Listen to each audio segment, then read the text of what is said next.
Hello friends, I am Santosh. Welcome to I Sutra. दोस्तों, I hope you are all doing very well. आशा करता हूँ आप सब बहुत अच्छे होंगे। आज का जो मोटिवेशनल कोट है इसमें बोला गया है, take up one idea, make that one idea your life, think of it, dream of it, live on that idea, let the brain muscles nerves every part of your body be full of that idea and just leave every other idea alone. This is the way to success. ये बोला है स्वामी विवेकानंद ने।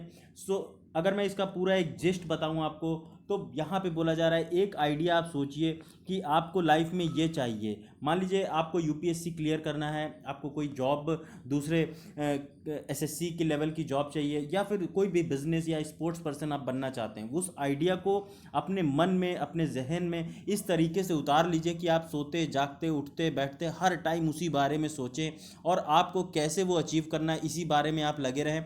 और आप देखेंगे कि धीरे धीरे धीरे धीरे आपके अंदर वो चीज़ आ जाएगी और आप फील करने लगेंगे कि हाँ, आप ये चीज़ अचीव कर सकते हैं या अचीव करने वाले हैं। तो ये एक जो परसेप्शन है आपके माइंड में, ये बन ही जाएगा कि हाँ, अब ये आपके लिए कोई बड़ी बात नहीं है। तो आप उसी हिसाब से अपनी जो स्टेबिलिटी, अपनी जो एबिलिटी है जिससे कि आप वो चीज़ अचीव कर सकते हैं, उसके लिए और अच्छे से अपने एफर्ट्स डालेंगे, और फाइनली एक दिन आप उस जो भी फील्ड आप एस्पायर करना चाहते हैं वो सक्सेसफुल होते हुए नजर आएंगे। तो दोस्तों, ये था आज का मोटिवेशनल कोट।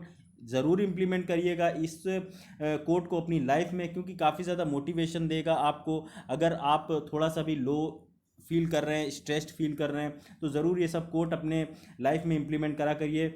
अब यहाँ पे बात की जा रही है आज एफ सी आर ए के द्वारा। मैं आपको बताऊंगा सारी चीज़ें एफ सी आर ए के बारे में। क्या है F C R A? Basically foreign contribution regulation act है। ये आपके लिए GS3 और GS2 का एक इम्पॉर्टेंट टॉपिक बन जाता है। काफ़ी ज़्यादा इम्पॉर्टेंट इसलिए क्योंकि इससे अभी हमारे देश की जो होम मिनिस्ट्री है उसने लगभग 13 जो NGOs हैं उसके बेसिकली लाइसेंसेस जो थे वो सस्पेंड कर दिए हैं फॉरेन रेगुलेशन एक्ट के तहत, जो कि 2010 का था। तो अब देख लेते हैं कि क्या है बेसिकली FCRA। FCRA बेसिकली एक ऐसा कानून है जिसमें आप देखेंगे जो बहुत सारे जो NGOs होते हैं उनमें फॉरेन डोनेशंस आते हैं, जिससे कि आप देखेंगे ये बेसिकली FCRA के थ्रू ये रेगुलेट किया जाता है कि कैसे वो जो फॉरेन डोनेशंस आ रहे हैं, जो भी कंट्रीब्यूशंस किए जा रहे हैं अलग अलग देशों से आ रहे हैं जो पैसा, उसको कहीं उसकी वजह से जो हमारी इंटरनल सिक्योरिटी है वो कहीं खतरे में ना आ जाए। ये एप्लीकेबल है वो सारे एसोसिएशंस, वो सारे ग्रुप्स, वो सारे NGOs के लिए जो कि ये फॉरेन डोनेशंस रिसीव करते हैं। आप देखेंगे कि बेसिकली ये जो रजिस्टर्ड एसोसिएशंस होते हैं, ये फॉरेन कंट्रीब्यूशंस, जो फॉरेन डोनेशंस आते हैं, ये बेसिकली सोशल एजुकेशन के नाम पे, रिलीजन के नाम पे, इकोनॉमिकल या कल्चरल पर्पसेस के लिए ये जो डोनेशन है ये रिसीव करते हैं। और कई बार इन चीज़ों का मिसयूज़ होता हुआ देखा जाता है। कई बार धर्म परिवर्तन के नाम पे, कई बार आतंक के नाम पे, कई बार एक कम्युनल वायलेंस क्रिएट करने के नाम पे, कई बार इसके मिसयूज़ नज़र आते हैं। इसीलिए home ministry time to time ये जो लाइसेंसेस हैं ये कैंसिल करता है। अब यहाँ पे अगर मैं आपको बताऊं कि कौन कौन ये जो फॉरेन डोनेशंस हैं ये रिसीव नहीं कर सकता, तो सबसे पहले जो भी MPs हैं, जो भी MLAs हैं, जैसे कि MP हो गया मेंबर ऑफ पार्लियामेंट जिन्हें आप सांसद बोलते हैं, उसके बाद जो MLA होते हैं मेंबर ऑफ लेजिस्लेटिव असेंबलीज,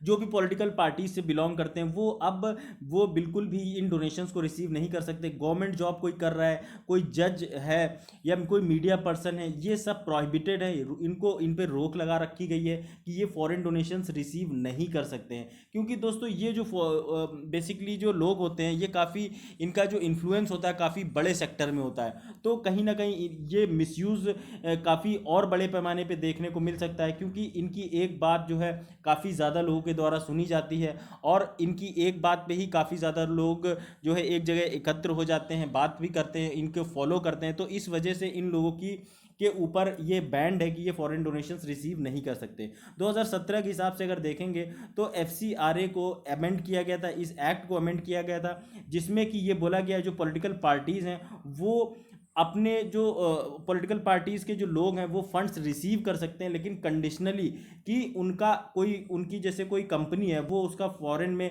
कहीं पे उसकी एक बेसिकली सेकंड कंपनी है या फिर उसका किसी के साथ टाई अप है, तब वो फॉरेन कंपनी से वहाँ से ये फंड रिसीव कर सकते हैं। और दूसरा ये कि कोई फॉरेन कंपनी अगर जो कि इंडिया की है, वो उसमें अगर 50% उसके होल्डिंग है, मतलब जैसे लेट से कि रिलायंस कंपनी है, रिलायंस कंपनी की फॉरेन में कोई कंपनी है, लेट से कि एडिडास है, इसमें इसके अगर 50% शेयर्स इसमें लगे हुए हैं, तो मतलब 50% 50-50% की दोनों के बीच में हिस्सेदारी है, तो ये इससे फॉरेन फंड ले सकती है, ऐसा बोला जा रहा है। तो आइडिया ज़रूर रखिएगा इस बारे में। उसके बाद अगर आपको मैं बताऊं कि किन किन दूसरे रूट से ये फॉरेन फंडिंग रिसीव करी जा सकती है, तो सबसे पहले आप देखेंगे जो फॉरेन फंडिंग है, ये it can also be relieved by applying for prior permission. मतलब पहले से अगर मिनिस्ट्री ऑफ होम अफेयर्स को आप बेसिकली ये एप्लीकेशन लगाएंगे कि हम ये पैसा चाहते हैं, लेना चाहते हैं, उसके लिए आप प्रॉपर अगर रीज़न बताएंगे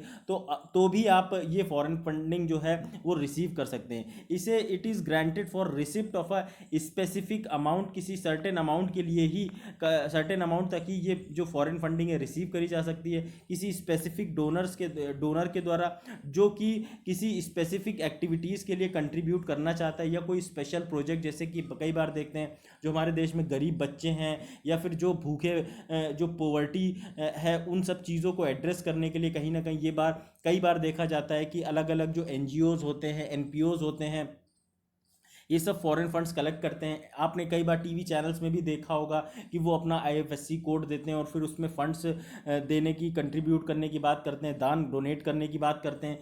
तो यही सब बोला जा रहा है कि अगर ऐसे एसोसिएशन जो रजिस्टर्ड, ये जो एसोसिएशंस होंगे, ये इन्हें चाहिए कि ये रजिस्टर्ड हों अंडर स्टेटसेस जैसे कि societies registration act 1860 and the Indian trust act 1882 और सेक्शन 25 ऑफ कंपनीज एक्ट 1956।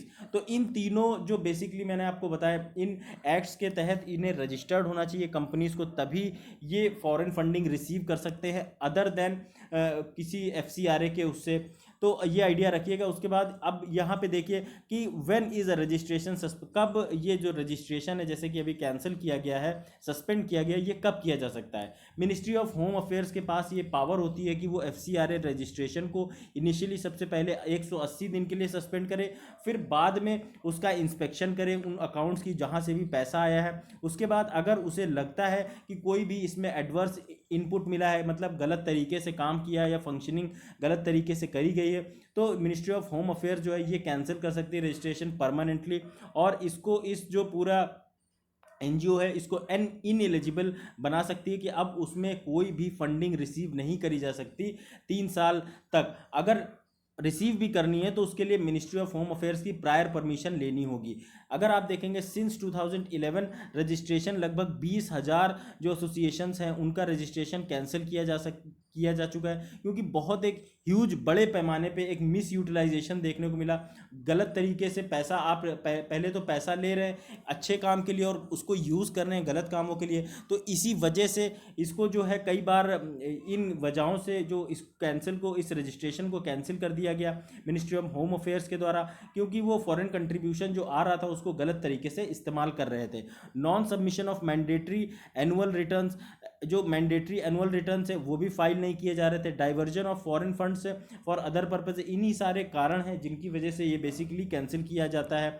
उसके बाद अब अगर आप देखेंगे हाउ अबाउट इंटरनेशनल जो डोनर्स हैं उनके बारे में अगर देखेंगे तो गवर्नमेंट ऑफ इंडिया जो है उसने काफ़ी ज़्यादा रोक लगा रखी है फॉरेन डोनर्स पे, जैसे कि US based compassion international, Ford foundation, world movement for democracy. तो ये सारे जो बड़े बड़े डोनर्स हैं, इंटरनेशनल डोनर्स, इन पे अमेरिका के हैं, ये सब इन पे डोनर्स पे रोक लगाई जा सकती है। कई बार आपने देखा होगा कि लव जिहाद देखा जाता है, जो हिंदू से बेसिकली क्रिश्चियंस में कन्वर्जन देखने को मिलता है, जिस वजह से कई बार मीडिया, जो पॉलिटिकल पार्टीज़ हैं इस चीज़ का विरोध करती हैं, और यही रीज़न होता है कि कई बार इस चीज़ का विरोध करते हुए वो ये सब डिमांड करती हैं सेंट्रल गवर्नमेंट से कि आप ये जो डोनेशन आ रहा है इस पर रोक लगाइए, जिससे कि ये काम जो ग्राउंड लेवल पे है ना किया जा सके। क्योंकि बेसिकली देखने को क्या मिलता है, आपने कई बार सुना भी होगा कि कोई हिंदू है, कोई नीची जात का है, अगर कोई छोटी जात का हिंदू है जो गरीब है, जिसके पास खाने पीने की भी सही सुविधाएं नहीं है, उसके साथ discrimination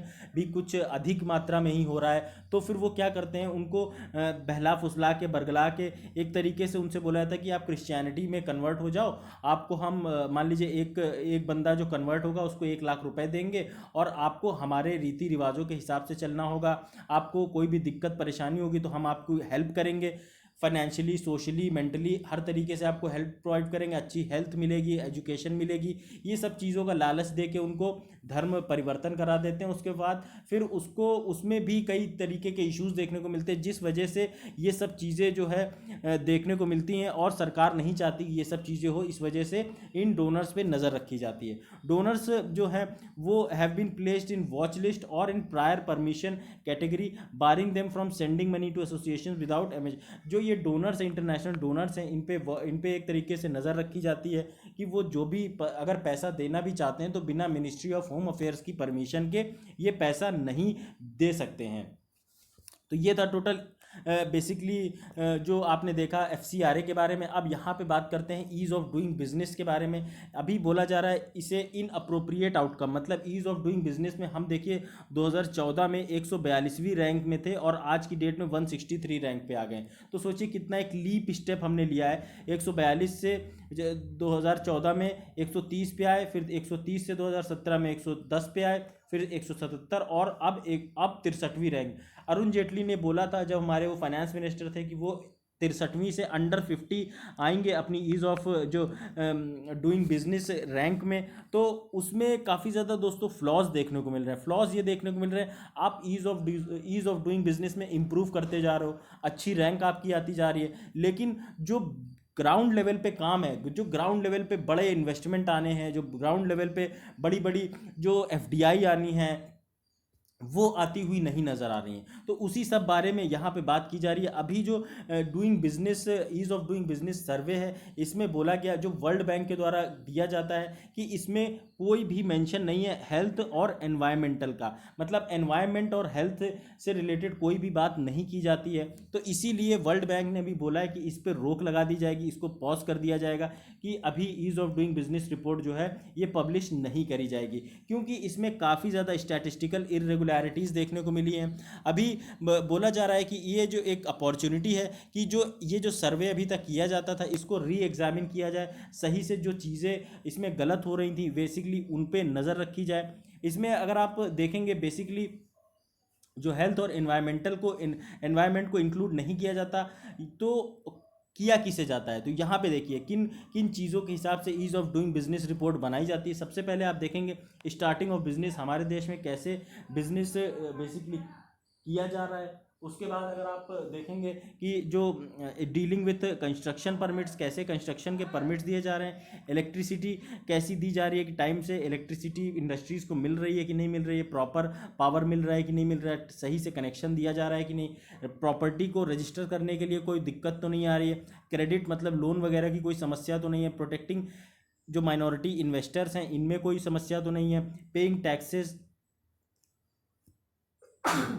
sorry trading across borders, कोई दिक्कत तो नहीं आ रही कि जो भी ट्रेड हो रहा है इंटरनेशनली जो बॉर्डर्स पे उसमें कोई प्रॉब्लम नहीं है, इन्फोर्सिंग कॉन्ट्रैक्ट्स, रिजॉल्विंग इंसॉल्वेंसी, ये सब चीज़ों बेसिकली ये 10 इंडिकेटर्स हैं जिनके बिहाफ पे ease of doing business report तैयार की जाती है। और इसी से रिलेटेड इन्हीं जो 10 इंडिकेटर्स हैं इन्हीं से रिलेटेड 4 इंडिकेटर्स जो है आपसे पिछले बार पूछे गए थे एक UPSC के सिविल सर्विसेज एग्ज़ाम में कि इनमें से कौन सा indicator ease of doing business का पार्ट नहीं है, तो आपको वो बताना था। अगर आपने ये चीज़ अच्छे से रिपोर्ट पढ़ी होगी तो आप ये कर पाएंगे, एंड अदरवाइज आप ये सॉल्व ना कर पाते। तो यहीं पे इसीलिए बोला जाता है कि जब भी आप कोई चीज़ पढ़ें, ईज़ ऑफ डूइंग बिजनेस यहाँ पे पढ़ रहे हैं, वर्ल्ड बैंक के द्वारा जो दी जाती है, पहली चीज़ तो यही इंपॉर्टेंट है किसके द्वारा ये पब्लिश करी जाती है, तो वर्ल्ड बैंक के द्वारा, और इसके क्या क्या कुछ बैकग्राउंड है क्या क्या रिपोर्ट है, इंडिया की क्या रिपोर्ट है, दूसरे जो इंपॉर्टेंट कंट्रीज़ हैं चाइना, रशिया, अमेरिका की क्या रिपोर्ट है।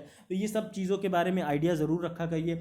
रशिया ने अभी अगर आप देखेंगे, रशिया की जो रैंक 120 हुआ करती थी आउट ऑफ 190 कंट्रीज़ 2012 के अंदर, ये अब घट के 62 आ गई है 2015 के अंदर। इसमें आप देखेंगे काफ़ी ज़्यादा इरेगुलरिटीज़ देखने को मिलती है। जैसे कि आप देखेंगे इस सर्वे में जो है इनफॉर्मल सेक्टर को पूरी तरीके मतलब एक्सक्लूड कर दिया था, इंक्लूड ही नहीं किया था। मतलब अब इनफॉर्मल सेक्टर क्या होता है, जैसे कि आपने देखा होगा, आप रोड पे जो जाते हैं बहुत सारे बार आपने देखा होगा, रेहड़ी दुकान वाले, गोलगप्पे वाले, चाट वाले, या फिर नमकीन बेचने वाले, या फिर चाट पकौड़ी लगाने वाले, ये सब जो लोग होते हैं रोड के किनारे, ये सब जो पैसा कमाते हैं, these are all basically these all basically come from informal sector. Informal sector basically वही सेक्टर जिसमें कि इनका कोई भी डायरेक्ट टैक्स नहीं देते हैं वो लोग का कोई भी कंट्रीब्यूशन देखने को नहीं मिलता है मेजरली जो ऑफिशियली जीडीपी में। तो बेसिकली यही चीज़ जो होती है, इनका कोई भी टैक्स का वो पता नहीं कि कितना ये कमा रहे हैं, कितना बेसिकली क्या चीज़ें इनकी जो है ऑन पेपर नहीं रहती हैं, जिस वजह से एक बहुत बड़ा तबका है जो इनफॉर्मल सेक्टर से जुड़ा हुआ है।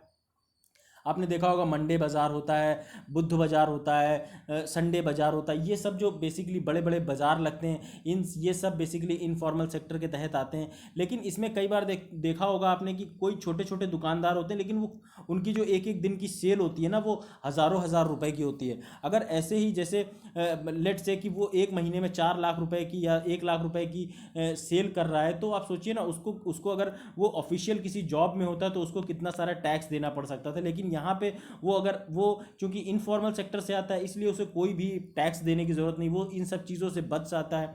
तो ये सब चीज़ें बोली गई, जबकि इनफॉर्मल सेक्टर इंडियन इकोनॉमी में एक बहुत ही मेजर कंट्रीब्यूशन देखने को मिलता है इनफॉर्मल सेक्टर का।